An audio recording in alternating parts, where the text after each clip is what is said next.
Right, so here we are. So the 8 limbs of yoga, we've gone through the yamas, kind of the things to avoid. The niyamas, we're on now the things to practice, the personal observances. And today we're on tapas. And tapas is a really interesting concept. I was reading up a little bit more preparing for the class today. And tapas can mean, oh good, you got it now, Gomera? Great. So tapas can mean self-discipline. It can also mean, it literally means like heat. Tapas is the root is like to heat up your body, to heat up and create energy.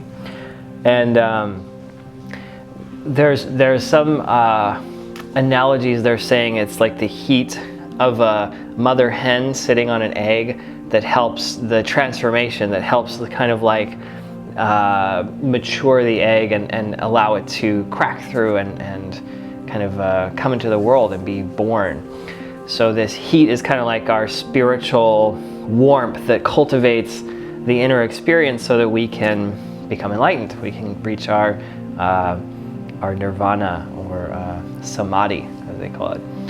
So the tapas is the word is used in Jainism and Hinduism and Buddhism, a lot of different systems. They kind of will use different interpretations of tapas. In the yoga tradition, it's generally seen as like the physical practices that generate heat in your body, or the discipline to be persistent, to continue with your practice. So it's a little different because a lot of times nowadays you see like hot yoga where there's external heat and it creates a really hot environment, and that has certain benefits, it has certain drawbacks. But tapas is internal heat, creating warmth from the inside, creating this internal energy. So that's going to be our theme for today, creating some energy and heat in our body for transformation. If you're ready, we're going to start seated, and what better breathing practice to begin with than breath of fire for a tapas class, right? When I talk about tapas, sometimes people think of the little like little Spanish appetizer dishes like tapas, you know, like little tacos and stuff. A little different. So get settled in and shrug your shoulders. After class, you can have some tapas for lunch, I suppose. So roll back and down, and then shrug your shoulders forward, rolling and releasing. I'll get a little music for you.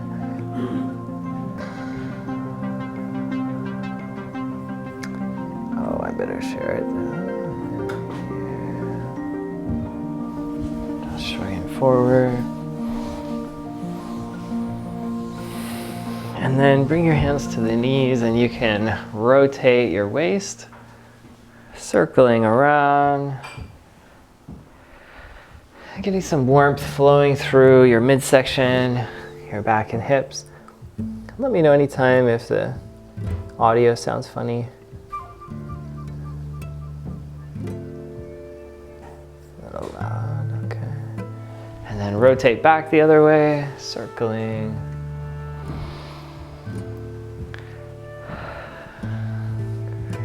Rotating around, and then pumping your spine front to back, so a little arch and a little curl. Your hands can slide on your knees back and forth to allow your shoulders and your back to move. So it's kind of like front to back. Good. Tucking your chin, and your pelvis can rock as well. Back and forth.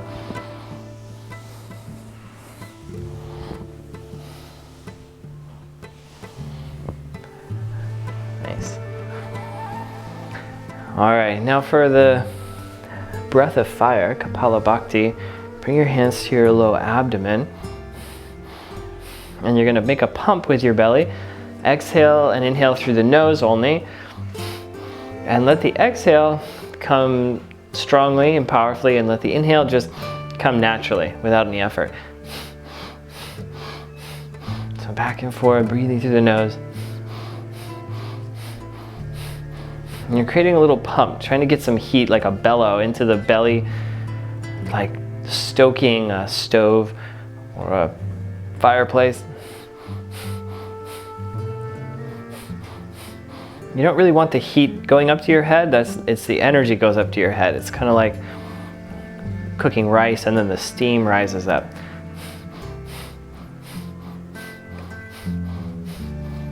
So the heat of your body, the water up, fire down principle, the heat actually goes down and the water goes up.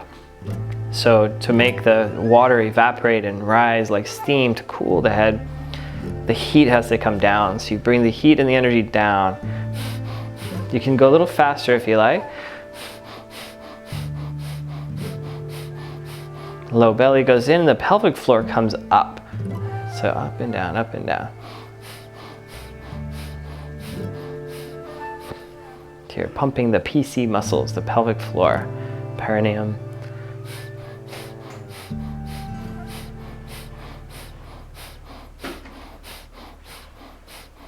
Try to find a rhythm that you can sustain. If you get dizzy or uncomfortable, just stop and breathe naturally. Now slowly exhale. Gather your arms up above your head, clasp your index fingers, inhale slowly up and hold the breath in 10-15 seconds. And the steam rises up, cooling the head.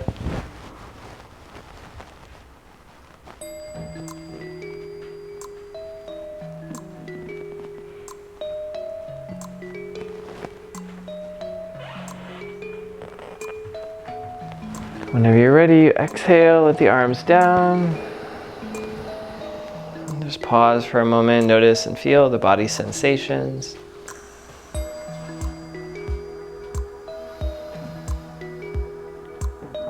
Changes in temperature.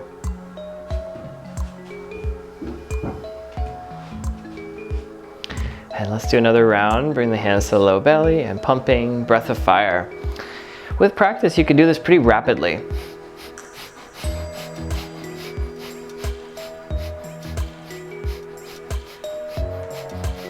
The important thing is that you're comfortable and you can do it steady and for a long period of time, not all at once and then not at all. So find a sustainable pace.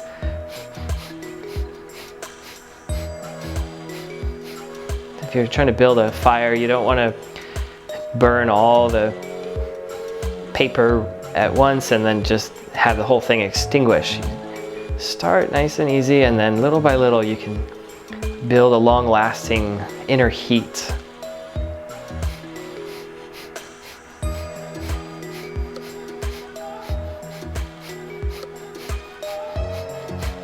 The pelvic floor goes up as the belly goes in.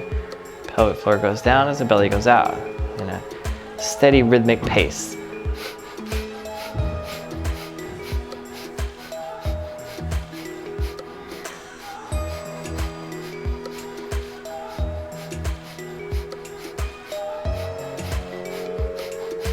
Slowly exhale. Slowly inhale, gather your arms above your head, hold, clasp, and you can lock the pelvic floor. So lift and hold the pelvic floor up, Mula Bandha. If you run out of air, inhale more.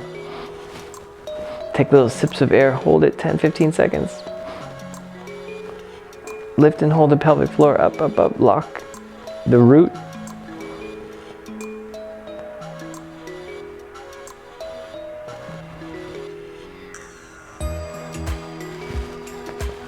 Whenever you're ready, softly exhale, let the arms float down.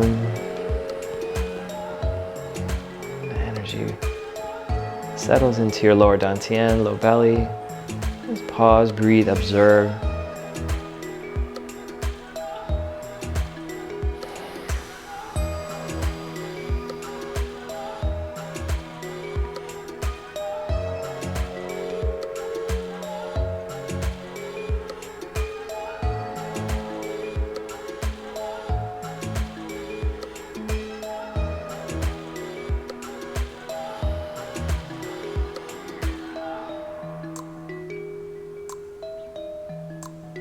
You can join your hands together in front of your heart.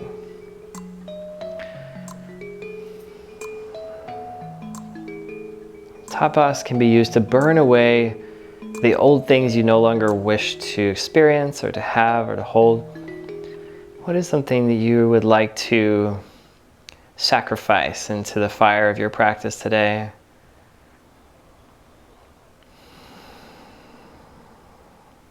Something you'd like to transform, to take the contained energy within that thing you're ready to let go of, to turn it into light and heat and energy, fuel for something else.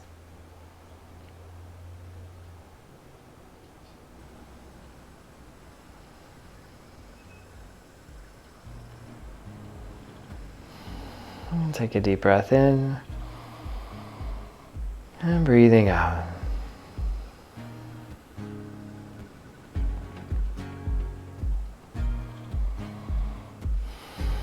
All right, if you're ready, let's transition. You can do a little rotation, stretch your legs out if they're getting stiff or tight or falling asleep. And then we'll make our way up to your feet when you're ready. So go ahead and stand up. And grab your bow staff and let's start moving and warming up the rest of you. And you can take the staff up and over your shoulders. Nice and light, comfortable grip. And then you can twist.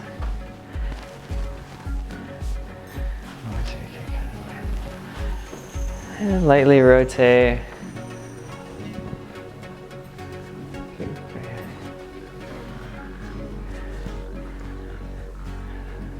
Lift your back heel.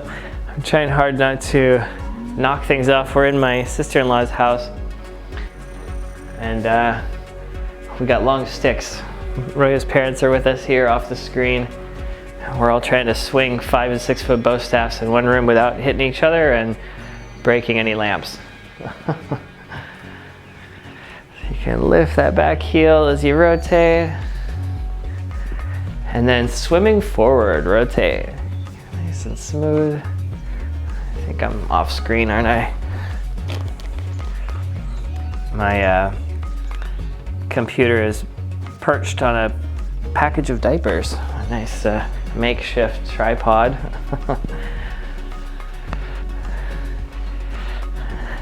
All of the strange things off the screen, right? Rotate. You can go backward, circling. Your breath is this fuel for the inner fire. Whether it's chemical energy or this chi energy, prana, the breath is the source of this fuel. So let your breath open up, let your lungs expand, the diaphragm, the intercostals, the pecs, even the back, all involved with taking full, deep, comfortable, smooth, fulfilling breaths. As we get the pumps opened, little by little, more energy can flow in. And take your staff now and then roll up and down your neck, turning your head side to side. And this is a nice little teaching tool here. So this fireplace, a beautiful New England fireplace, is very much like this dantian, this inner furnace that we want the heat and energy here. And you really don't want the fire on the walls, on the ceiling, and the rest of the house, right? Fire is a powerful and can be an incredibly destructive force if it's out of control. So our practices are about managing and redirecting this fiery energy in a productive and sustainable way. Take your right hand up, left hand down, like a sack of potatoes. The back palm faces down, and then massage the shoulder. Pressing and releasing the upper traps, the neck. Good. Breathing out, just massaging there.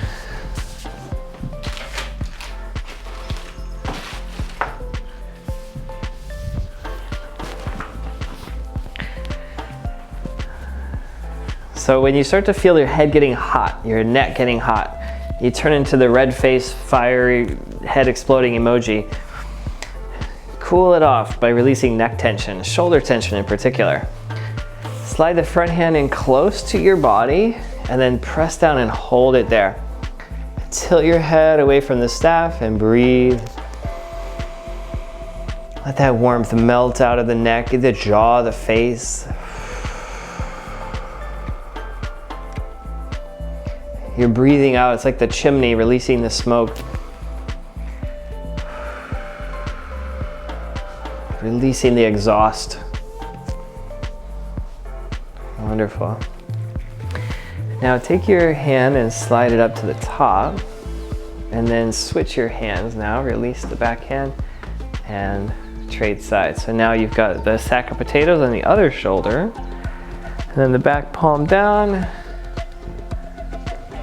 Good. All right, we got some Bob Marley. Must be in the wrong playlist here. Keep going. My Spotify playlists just keep getting bigger and bigger, so hard to keep them straight. Massage that shoulder. You can slide the hand closer in. Digging in. Rolling around.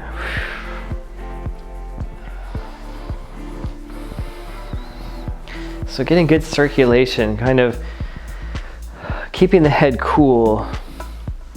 When the water energy goes up to your head, it's kind of like when wood has enough water, if there's been enough rain, it won't explode into flames quite so easily. It won't ignite and get caught up in other people's heat.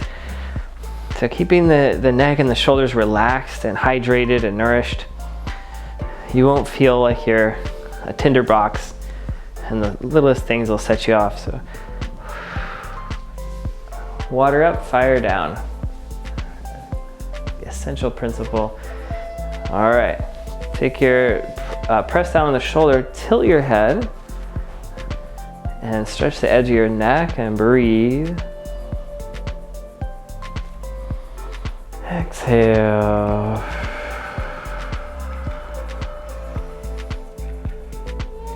Wonderful, and release. All right, back to center. Take your staff up and over your shoulders, shrug it out. Let your neck release a little bit.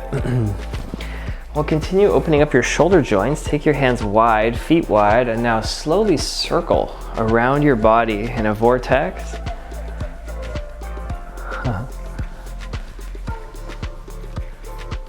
Circling around. Shoulder flossing. I'm seeing more and more people doing this practice online. A lot of people use it with a yoga strap, and that can work too. The thing about the strap though is it only has tension in one direction. If you squeeze it together, it will collapse, right? So the staff allows you to not only pull apart slightly, engaging different muscle groups, you can actually press together, creating a little isometric pressure in both directions. So as you circle, play around with pulling and squeezing like a slinky. If you haven't yet reversed directions, go the other way. Keep a loose grip, very light grip. Don't hold it tight at all. This is a good chance to also kind of bend your ribs, your sides. You can tilt your neck a little too. Just get the whole circular joints of your shoulders warmed up. All right, come back to center and shrug it out. Okay, I want to open up the sides a little bit, the ribs. Take your feet wide and open your toes slightly out, okay? Drape the staff across your shoulders and take your hands as far out as you can, nice and wide. And it should be comfortable here. You don't have to go to the elbows, just the hands and wrists. Take your right toe, point it out to the right side. Turn your left toe slightly in. So both feet are kind of facing the same direction, one slightly, one fully out. And wide stance. Keep the staff lined up with the toes and just very lightly tilt toward the extended toe, toward your right side. It doesn't take much here. You're just trying to feel the left side open and breathe with a little leverage from the staff. You're in total control, not forcing it. And when you're ready to come out, bend the knee and rise up and reverse. Turn your feet the other way. Right toe in, left toe out. Staff stays lined up with your toes and hips, shoulders, and just slightly tilt. And breathe. Legs stay firm and engaged.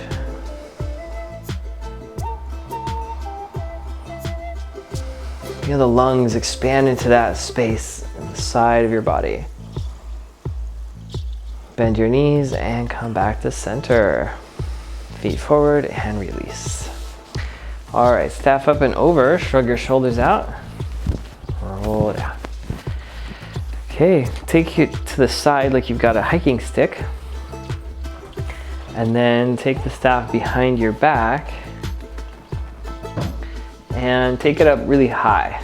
So hands go wide, take it up to the shoulder blades, and then put your elbows behind, feet wide, bend your knees, and then swimming. Flying fish, rolling into the upper middle back. Another variation, you can actually wrap your backs of the fingers around and pinkies to a double vine grip, but not necessary.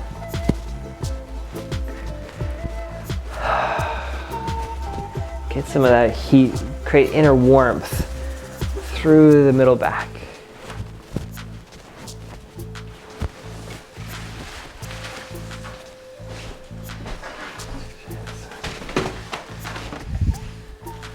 And then backwards, reverse.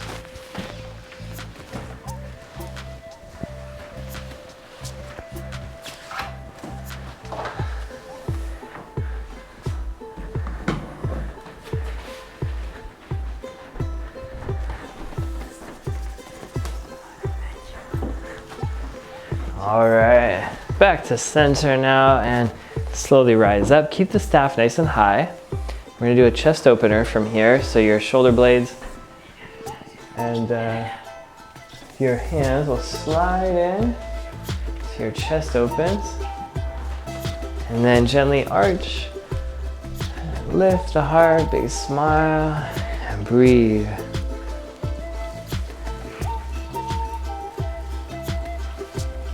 God, I feel it opening.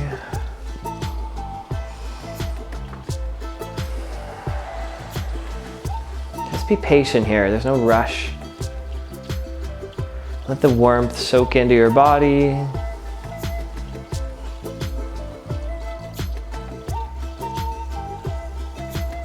And relax, release, let your arms down. Your hands can just stay behind the staff. Close your eyes for a moment, breathe. Feel the sensations moving through.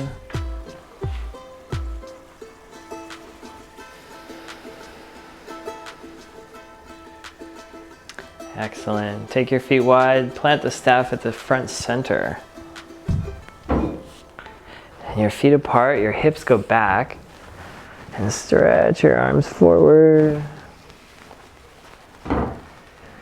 And shifting your hips left to right, gliding,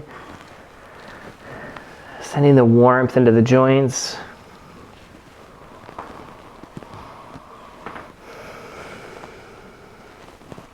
Your body mostly made of water. You can see the difference when water becomes too cold. It gets hard and it can crack and break and chip. As water warms up, it gets more flexible, fluid, and really quite indestructible. So sending warmth into your joints, into the tendons, Keeping your body pliable, flexible, resilient. Take one arm up, the other arm down, twist toward the upper hand side, gently rotate.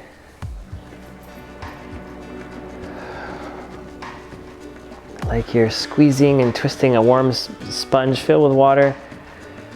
Feel that hydration circulate. On your next breath, come back to center, then switch your hands. One hand up, the other hand down, and rotate the other way.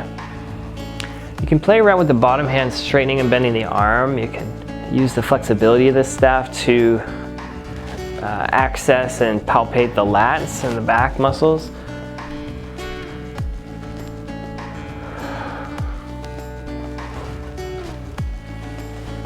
And when you're ready, come back to center, bend the knees, and rise up, shrug it out, and release. Walk your feet back in. Nicely done. All right, let's send some heat through the hips. So take your staff in your right hand, your left leg goes forward, and right leg goes back. Let's go into our daily lunges. You really can do lunges every day for the rest of your life, so might as well get used to them.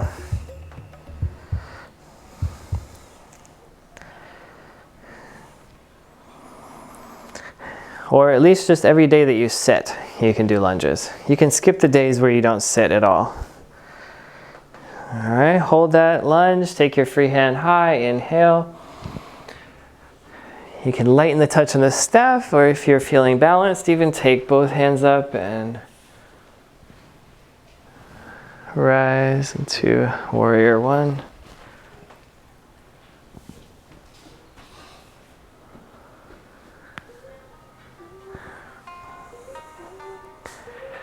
Exhale, bring your arms down. So the right hand has the staff. Now the left hand at shoulder height will twist and rotate. Keeping the front knee bent, the legs stay exactly the same as before. Breathe into your edges as you send that warmth from the core to the extremities. Exhale, back to center. Switch your hands. So the base of the staff can move about. So move that around.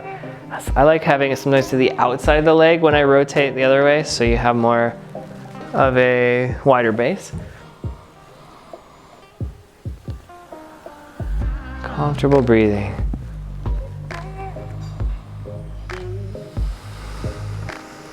Exhale back to center. And now let's send some heat down to the hamstrings. Plant the staff at your midpoint. Hips move back, straighten your front knee, and then glide forward. Hips back as the arms go forward, stretching the back body. Pyramid pose. Pressing down through the staff to elongate your spine. Firm, strong legs.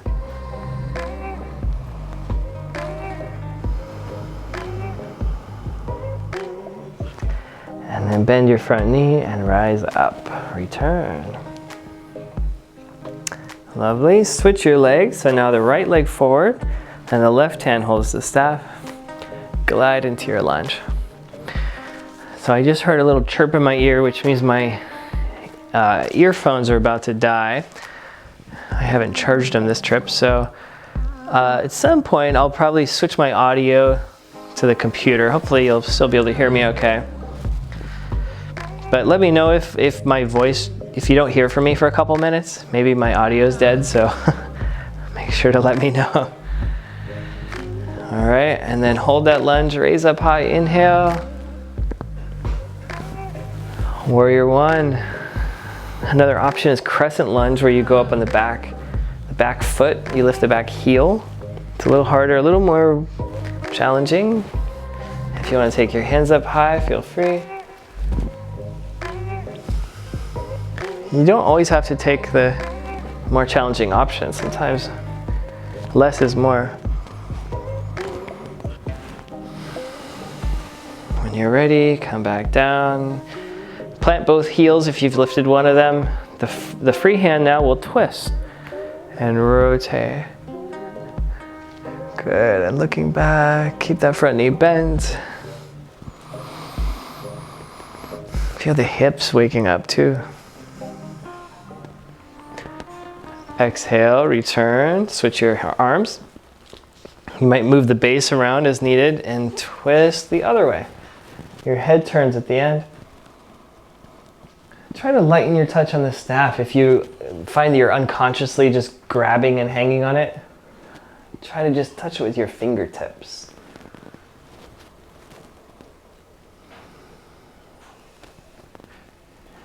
Exhale, back to center. Square your hips. Let's plant the staff at midline. Pyramid pose, fold forward. Hips back, arms forward. Press down through the staff and elongate your spine.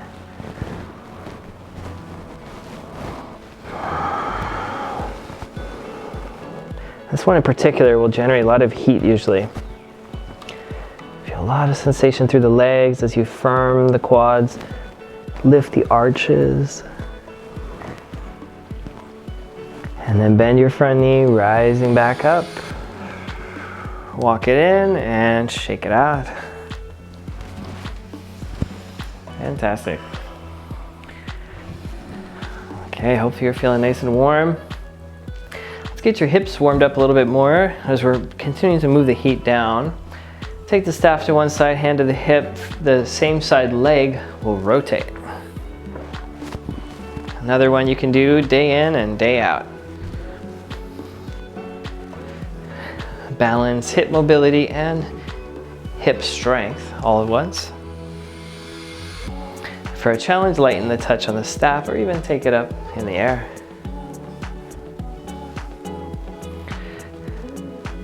Eight to 10 times and then reverse. Same leg, go the opposite way. Channeling your attention to the core.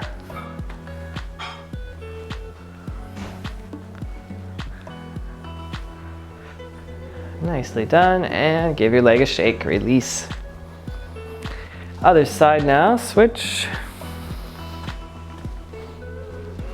Rotate.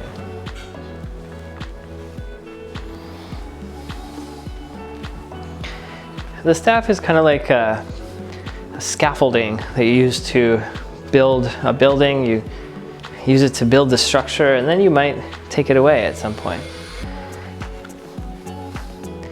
And then reverse directions, go the other way. One of the seniors I was working with in leisure care had a hip injury, and he started using a cane. And we were working together doing personal training and classes, and after a couple of weeks he kept leaving his cane in the room. He'd just kind of walk out and forget about it. So it was a good sign that he was feeling a lot stronger. So little by little you'll find you might use it less as you go. Shake those legs out. Now we want to really get some heat going in your legs. Start with ankle pumps. So you can press the staff to the midpoint and pump the ankles up and back. Toes and heels. Make sure you're feeling balanced and steady. Upper body relaxed.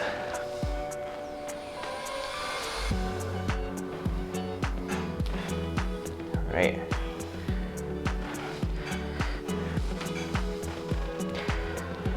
Good, up and down. When I was taking a meditation tour in Korea, one of the things that I was really struck by was they had heated floors. They would set up elements under the floorboards that would pipe hot water. And because heat rises, it's a really efficient way to do it. The heat warms the whole house from the bottom up. So the same idea, if we can create heat in the lower part of our body, that's really an ideal place for it. All right, shake those calves out and release. And a really good way for tapas to create inner heat is chair pose. It's also called fierce pose, utkatasana. A couple versions, and the staff can be used to stabilize your shoulders when you do this. So bring your feet close together and your palms open. The thumbs go out along the edge of the staff like this, and your hands need to be wide enough that you can raise it over your head comfortably. If it's too narrow or too wide, it won't go, right? So find that sweet spot, and once you're in position, bend the knees, sit your hips back. You keep your spine really tall and then raise your arms up. And then hold. You might need to kind of work your shoulders up and back a few times to get the right position, or wiggle your fingers out or in. You can do little pulses with your hips and knees to find the springiness and that Goldilocks zone, the not too hot, not too cold, not too hard, not too easy, sweet spot.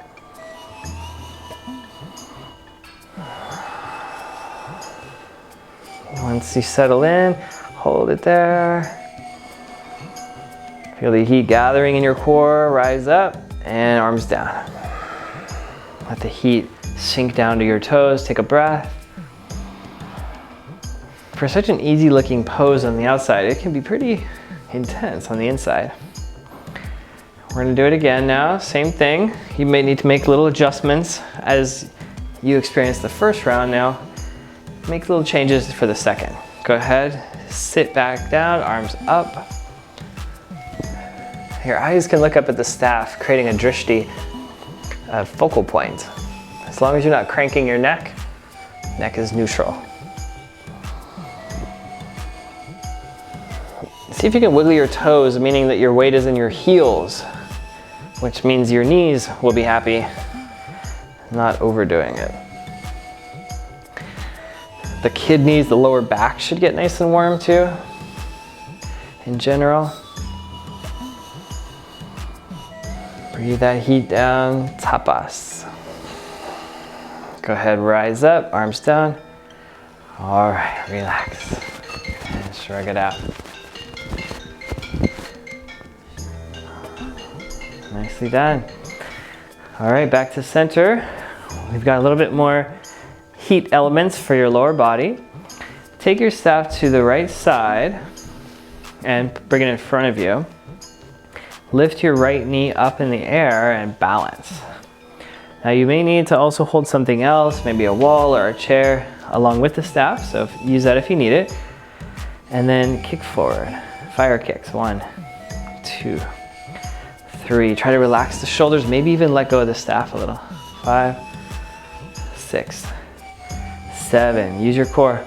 8, little smile maybe. 9, 10, hold the last one for 10, 9, 8, 7, 6, 5, 4, 3, 2, 1. Shake it out. All right, put the fire out, tapping and rolling. Stop, drop, and roll with your staff.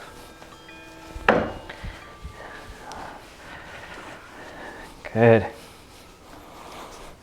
Yeah, sometimes in a whole class you'll smell like a burning smell sometimes during that.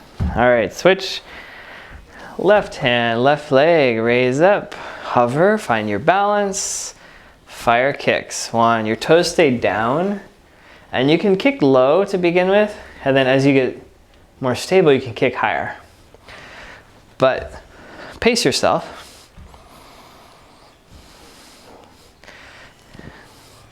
You don't want to burn out too quick.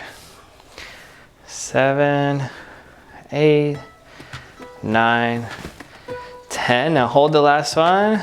10, 9, 8, 7, 6. Challenge your balance. 5, 4, 3, 2, and 1. Shake it out. Nicely done. Stop, drop, and roll. Anytime if you want to sit and do these too, if your back or legs hurt, please modify as needed. All right. Next one, called the Ring of Fire. We're really bringing the fire theme today. Somebody mentioned at one point, my last name is Guadagni, Guadagni. A-G-N-I. The last 4 is Agni, A-G-N-I. You pronounce it Ani in Italian, but A-G-N-I, Agni means fire in Sanskrit. So they're like, oh, you're the fire guy. So they do have in Hinduism that Agni is the god of fire. So let's summon the Agni spirit with ring of fire, staff to the side, hand to the hip. The inner leg will raise up. Find your balance and then straighten your knee, make little circles. Start with a small fire and build it up. Control it. It's not a crescent kick in martial arts. It's a slow and controlled circle.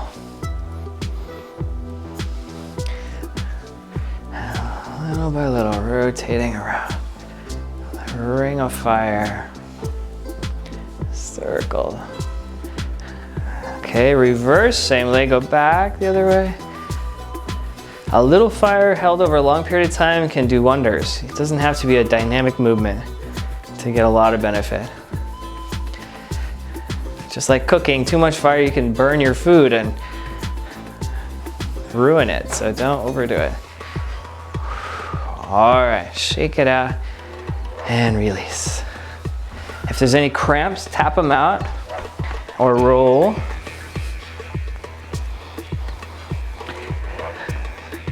So that rotation is called a circumduction. It's combining several ranges of motion at once, and it really activates a lot of the small muscles, the hip rotators, which is why it's so exhausting, because it's not just using your quads and hamstrings like our walking muscles that are already pretty stable. The rotational muscles are a lot smaller, but they're very important. Switch sides. So because they're smaller muscles, a little goes a long way. You don't have to make a big movement. Hover, hand to hip, keep it stable.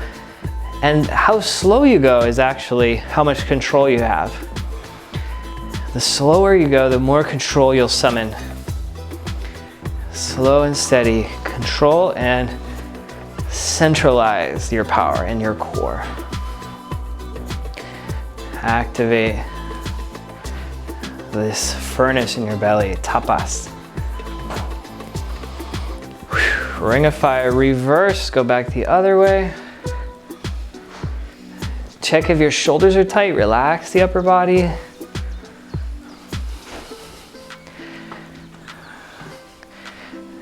few more.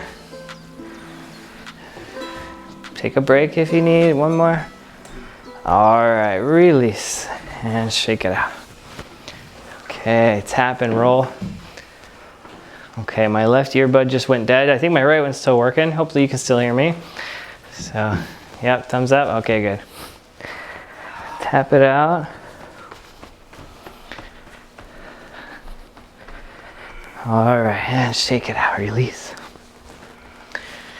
So for this next one, we're gonna do, there's 2 versions. It's a hip stretch.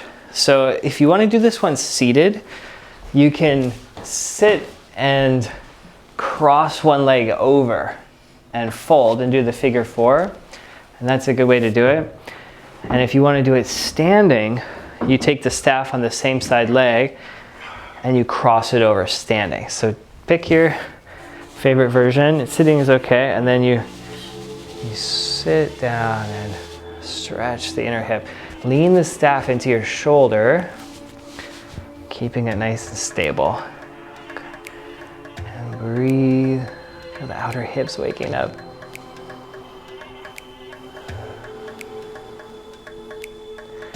All right, rise and return. Shake that leg. Switch, other side. So the same side, staff and leg that you're lifting. Lift and cross above the knee, hold. Slide down, lean into the shoulder, and sink your hips down. And again, seated is a really good version for this. Breathe. If you're really feeling like a challenge, your balance, you can even take your hand away from the staff and balance this way too. But sometimes the exercise you don't do is the most important one of all. Don't overdo it. Come back up and return. Shake it out. All right, put the staff on the floor. And you can do this seated or standing and roll and massage your arch. Good. And this can be done also. If you want to do it seated, you can do it also that way. It's fine. So both versions are good. Roll, roll, roll.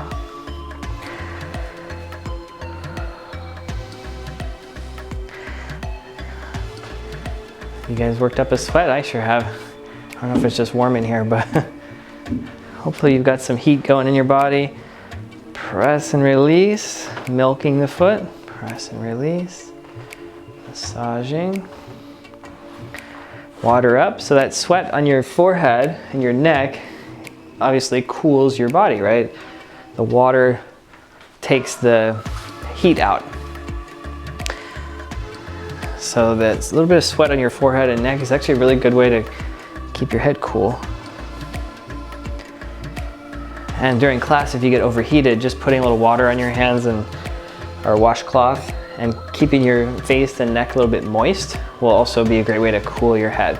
Same thing if you get dizzy or kind of like hot-headed, lightheaded. Switch your feet. So it really is amazing how little changes in temperature can affect your body. Case in point, today we went to a little farm. This class is at 1 p.m. Eastern time, so we had a whole morning open. We went to a little apple farm with Shaliz and Roya's parents, and they had apple slushy, like a apple like smoothie basically. And Roya's dad was eating it real quick and got a brain freeze.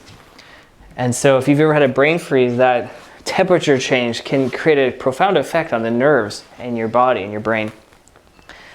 So don't underestimate the power of temperature. Putting heat and cool in the right places. Roll it out. And then stand still, take a deep breath. Feel that energy flowing through.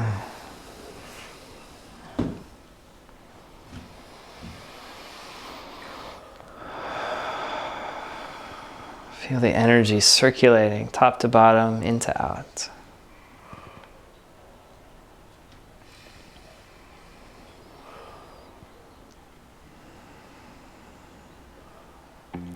Bring your hands to your lower belly. Breathe into your abdomen, bellows breath.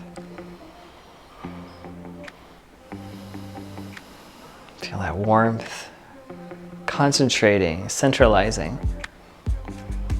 Your own body's central heating.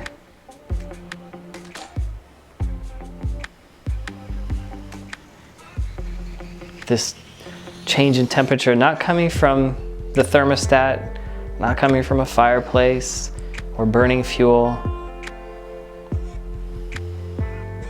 This temperature change happened through your actions, your movements. You've combusted old energy. Recall what you're throwing into the fire today, what you're sacrificing, what you're choosing to exchange.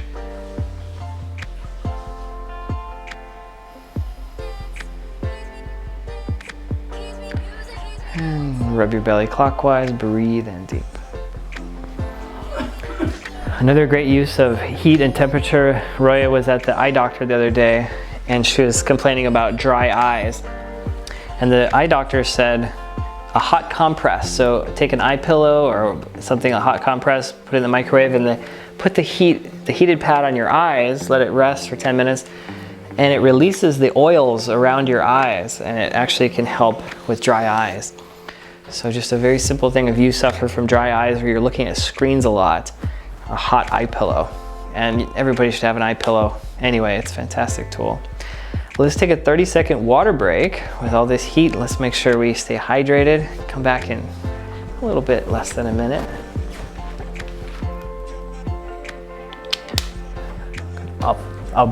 Yeah.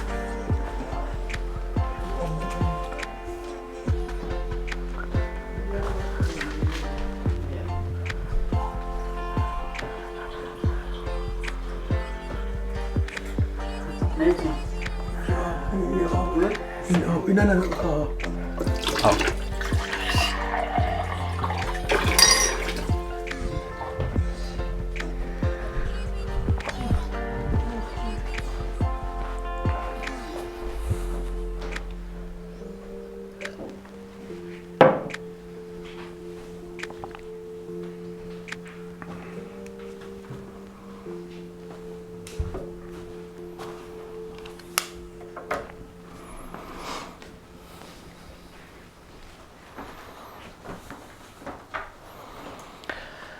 Okay, when you're ready, come on back and we're gonna move to the floor.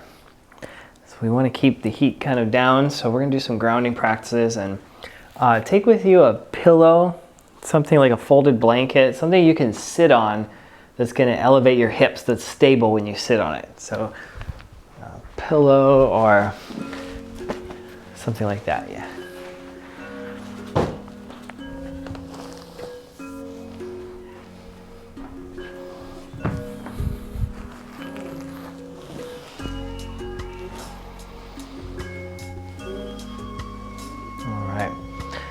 And put the pillow just off to the side for now. We're gonna do a couple of floor warm-ups before we get on the pillow, so just keep it within reach though. And go ahead and lay down on your back. And for this one, it's actually really nice if you haven't tried, or as an option, take the staff behind your knees, and then when you roll back and forth, you use the staff as a handlebar to roll on your back.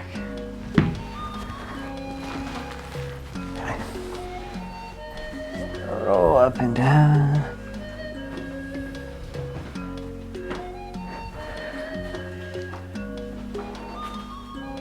Okay. And then you can lay down, bend your knees, hold the knees and rock from left to right, massaging your hips, sacroiliac joints, your back. And then to go a little further, if you like, arms open out, bend the knees, keep them up high, and rock your hips and knees side to side, spinal twist.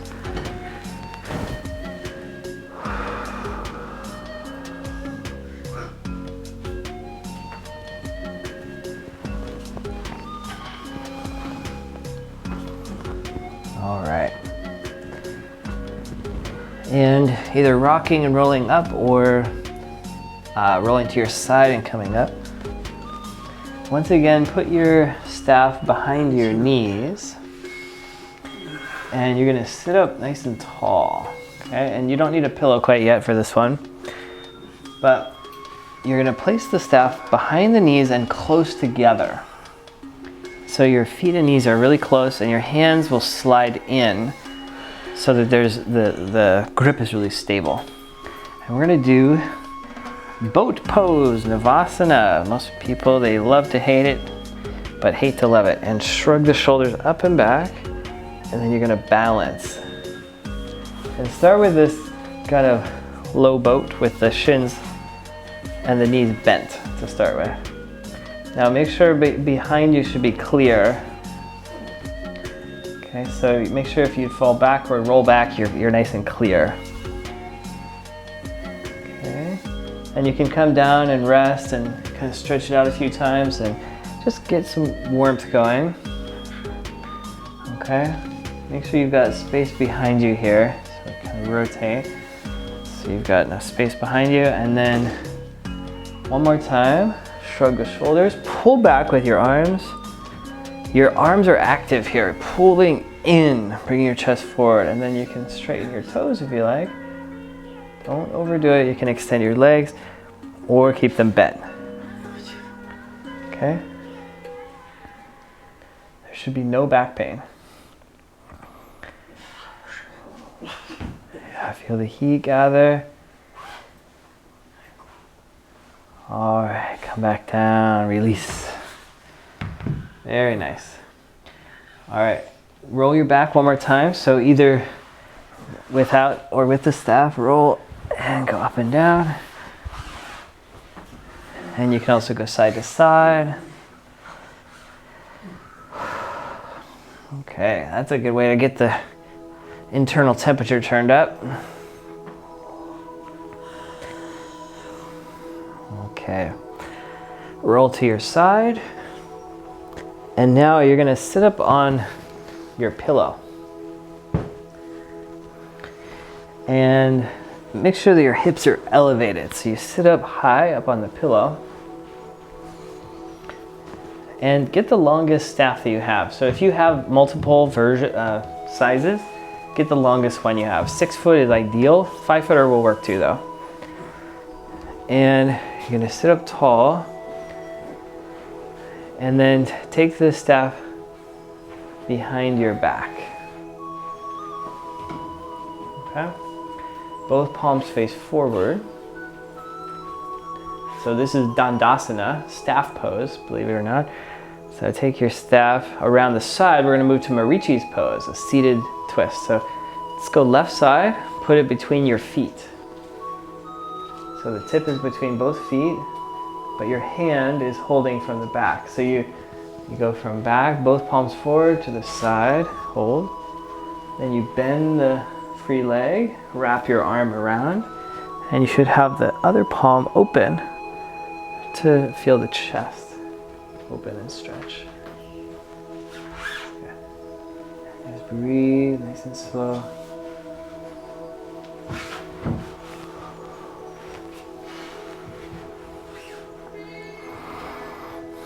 Send that warmth through the midsection.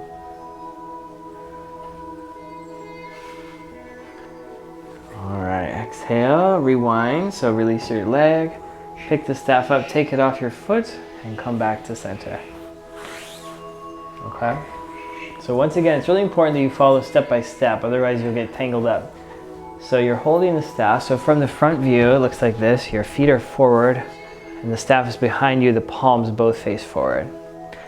Now you take it around the right side of your hip, and this hand stays exactly where it is. Don't change that hand. And then you place it between your feet. Then you bend the other leg and wrap the arm, and this back arm should now be holding Marichi's pose, and you're going to feel this stretch along this chest, arm, elbow. Lord of the Fishes pose. Marichi's Lord of the Fish. Breathe deep. I don't know why they named this after him. There must be a good reason.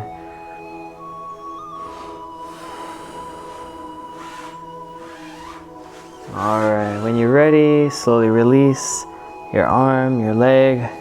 Take it off your foot and return. Okay, now a good counter pose is a forward butterfly with the staff. So you sit in butterfly first and just bring the staff in front of you. Sit up on your pillow. The higher the better. Maybe even 2 pillows is fine. Or fold your pillow. The higher up your hips are, the easier this will be on your back. So butterfly, just clasp your toes and feet together. You can start by bouncing lightly. And just relax your hips. Your shoulders shrug back. You're trying to tilt your pelvis forward. Instead of rounding your back, the pelvis tilts forward. A little anterior tilt of your hips. And this is one you can kind of enjoy. All right, there goes my headphones. Okay, can you guys still hear me? You sounds okay? Yes? Oh, great. Thank you. I'm gonna turn my sound up a little so I can hear you too. Sounds kind of faint to me. It sounds faint? Yeah. My voice or? Well, when you move back, maybe Yeah, I'm further from the microphone. I can't move too far back, otherwise I'll go out of the screen, but I guess since I'm seated, maybe I could move a little closer. The harder it is to hear. Okay, I'll try to yell at you guys. I'll yell softly at you, okay? All right, so go ahead and balance your hips, pull the shoulders back. And now for a nice little use of the bow staff for a butterfly, you take this staff and you place the base of it either right in between your feet, like in the arches, or if you have like a pillow, you can wedge it there under the pillow. And then you walk your hands up and you tilt forward. I'll show you from the side view as well. So you can see you kind of just use this to tilt forward. Now if you go too high or too low, it won't work. So find a nice Goldilocks zone. Sometimes you can even interlace your fingers to keep the arms even. And this allows you to use the staff to elongate your spine. You press down through the ground, elevating, elongating your back. And of course your hips will feel a lot as well. You can gently rock from side to side, no sudden movements, but just kind of undulating, exploring the edges.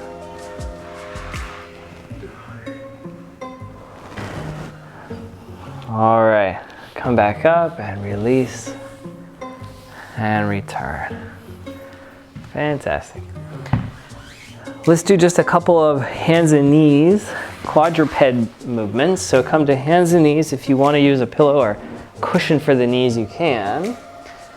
And we'll wrap up with a couple of cat-cows, tilting and tucking, sliding your shoulder blades back and forth, and moving the spine gently through the full range.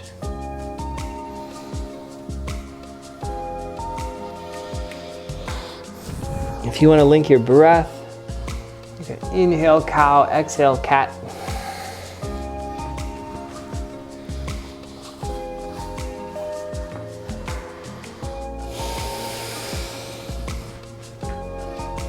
Okay. Back and forth.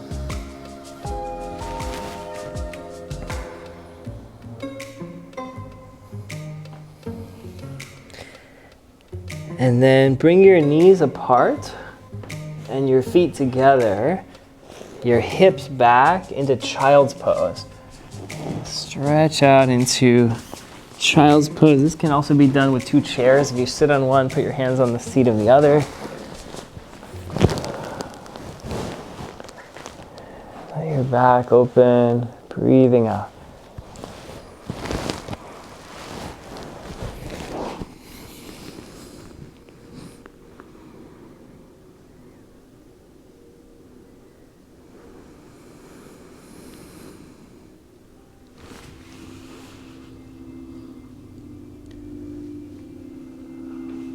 Feel that tapas now, like the embers at the end of the fire, just warm and powerful and radiant, not flickering and active, but calm and simmering.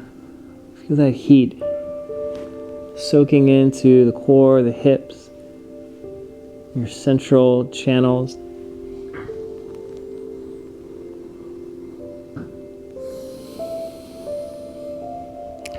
And then shift your hips forward, rising back up to hands and knees.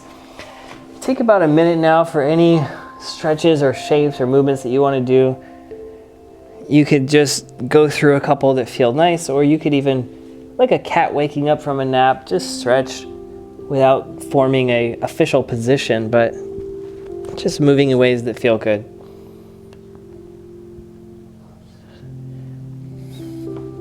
You want to move into different stretches, take about a minute or two and just let your body open up into any angles or positions that would feel good to balance out some of this heat that we've generated today.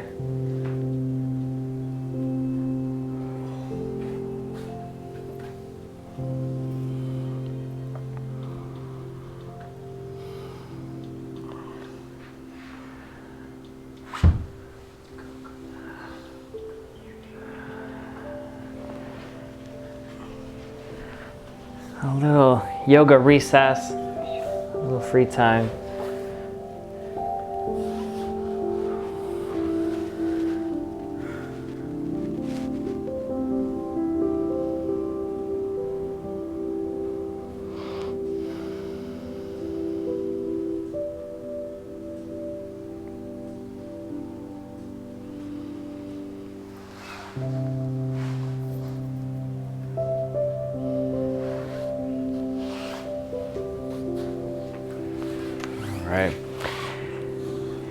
you can take a little while if you need to balance out one side or the other.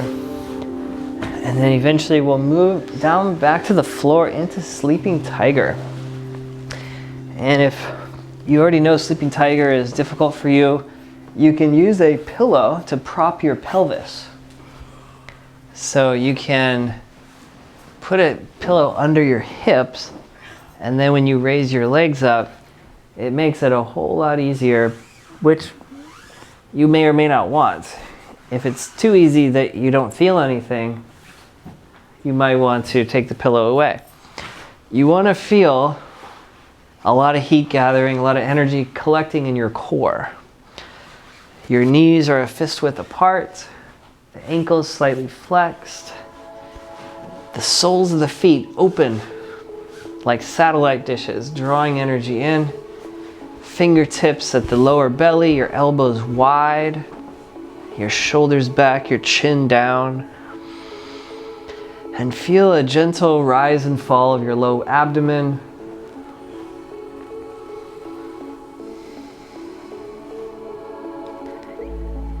Funneling and channeling all this energy to your core, capturing the vibration, the vitality of your tapas, charging it like a battery.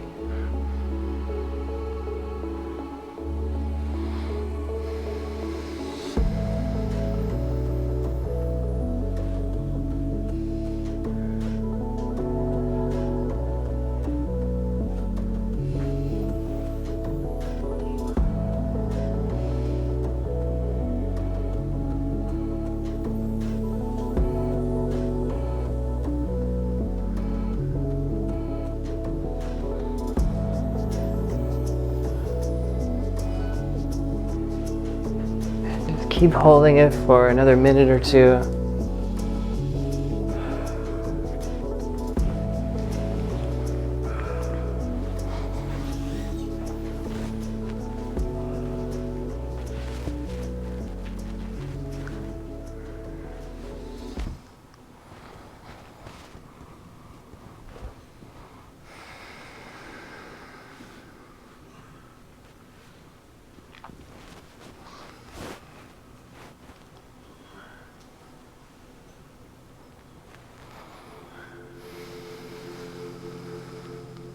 Feel the pelvic floor, the Mula Bandha that we activated at the beginning of class through Breath of Fire. Feel the pelvic floor also as a channel of energy. Breathing that heat into your core, into your creative power, that incubation like a hen sitting on the egg, keeping the warmth in your belly, nurturing, incubating this creative power.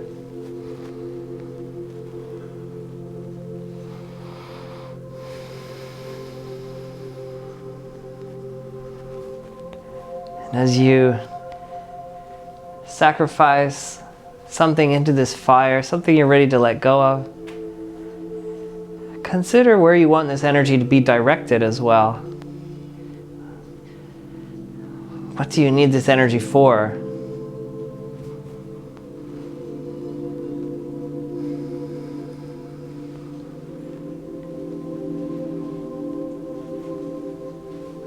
Having a destination for this energy will summon more of it. You become a conduit, a channel of energy.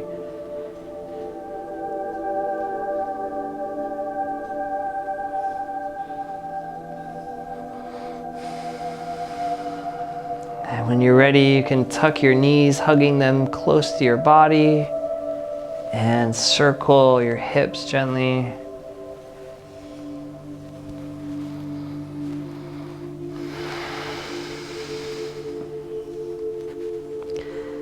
And both directions.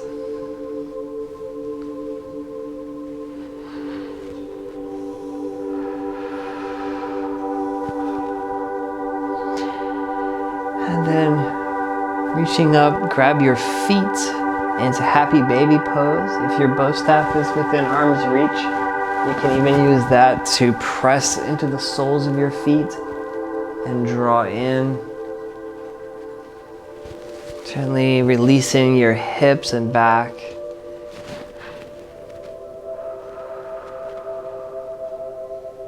Rocking motions here.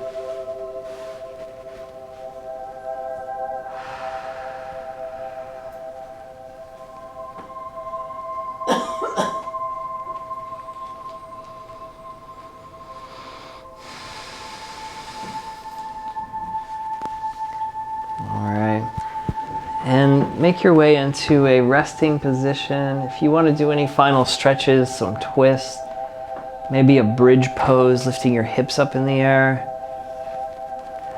Or if you need to roll over and do a cobra or a down dog, take your body through any final positions before you enter a nice, deep, restful Shavasana.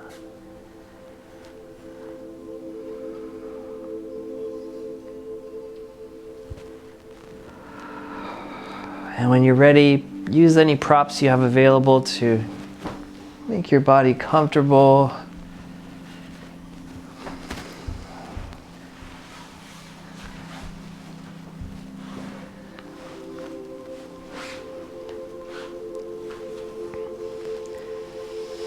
You can lay a blanket over your torso or elevate your legs.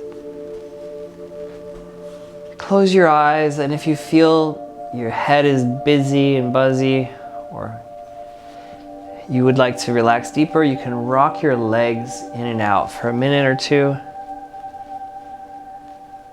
before resting.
Imagine your body like the campfire, smoldering in the embers.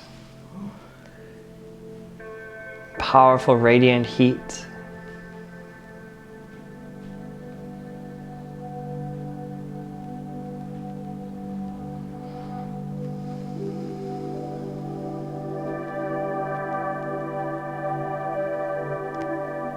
Your consciousness enjoying the warm, cozy fire of your tapas.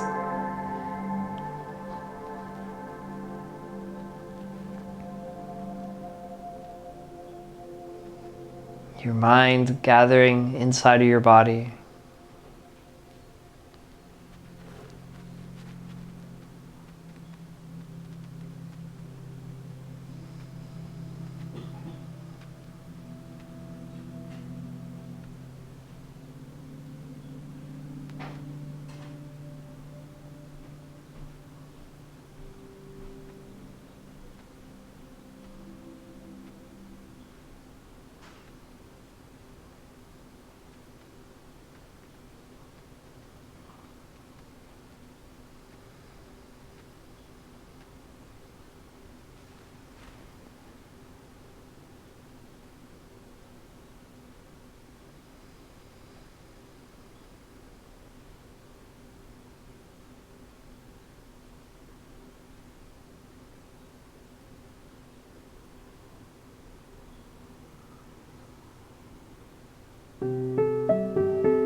If you'd like to stay a little longer in your Shavasana, feel free.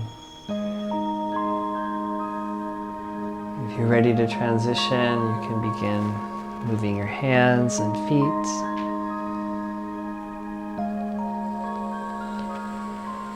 Stretching your arms and legs.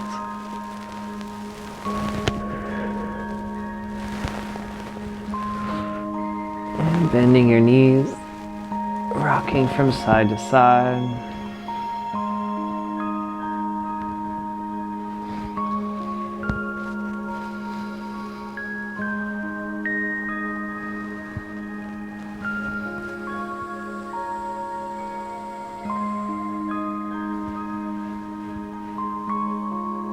And rolling to one side to transition back up.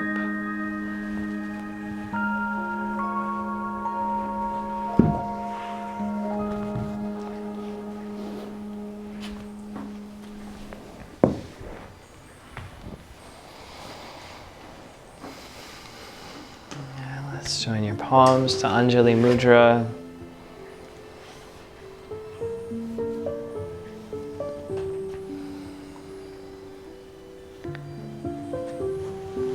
Sending our appreciation to that transformative power of tapas. Putting what burdens and limits us into the fire of our practice. Using it as fuel to move toward our vision.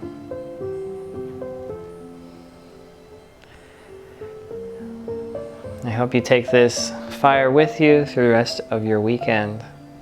Thank you so much. Namaste.